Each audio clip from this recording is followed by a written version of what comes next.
ఉద్యోగులకు ఊహించని షాక్. అసలు ఎందుకు రాష్ట్ర ప్రభుత్వం ఇంత కఠినంగా వ్యవహరిస్తుంది?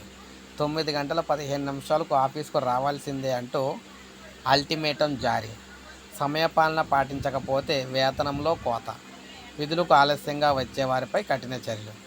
కేంద్ర ప్రభుత్వం సర్క్యులర్ జారీ. సో ముఖ్యంగా చూసుకున్నట్లయితే రాష్ట్రాల్లో ఉన్న ఉద్యోగులకు కూడా ఊహించిన షాక్ అనమాట.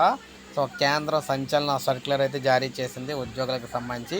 ఇక్కడ నుంచి ప్రతి ఒక్కరూ కూడా ఆఫీస్కి 9 గంటల 15 నిమిషాలకైతే ఆఫీస్కు రావాల్సిందే. అలా రాని పక్షంలో వారి వేతనంలో కోత అయితే విధించడం జరుగుతుంది. ఆ తర్వాత వారిపై కఠిన చర్యలు కూడా తీసుకోవడం అయితే జరుగుతుంది. సో ముందుగానే ఆ విధంగా చెప్పడం అయితే జరిగింది. ఎందుకంటే సో అన్నీ కూడా సక్రమంగా ప్రతి ఒక్కరూ కూడా ముఖ్యంగా ఉద్యోగుల నుంచే స్టార్ట్ అవ్వాలనే ఉద్దేశంతో కేంద్ర ప్రభుత్వం ఉద్యోగుల నుంచి టార్గెట్ అయితే పెట్టిందనమాట. ప్రతిదీ కూడా సమయపాలన అయితే ఉండాలని, ఉద్యోగులకు సంబంధించి ఎక్సెప్షన్ అయితే ఇచ్చే పరిస్థితి లేదని చెప్పేసి తేల్చి చెప్పడం అయితే జరిగింది. ఖచ్చితంగా 9 గంటల 15 నిమిషాలకు వారి విధుల్లో అయితే ఉండాలి. లేని పక్షంలో కఠిన చర్యలకైతే ఎదుర్కోక తప్పదని చెప్పేసి హెచ్చరికలు అయితే విడుదల చేశారన్నమాట. ప్రతి ఒక్కరు కూడా ఒక లైక్ చేయండి, అందరికీ తెలుస్తుంది. అదేవిధంగా సబ్స్క్రైబ్ చేసుకోకపోతే మన ఛానల్ సబ్స్క్రైబ్ చేసుకొని ఫాలో అవుతారు.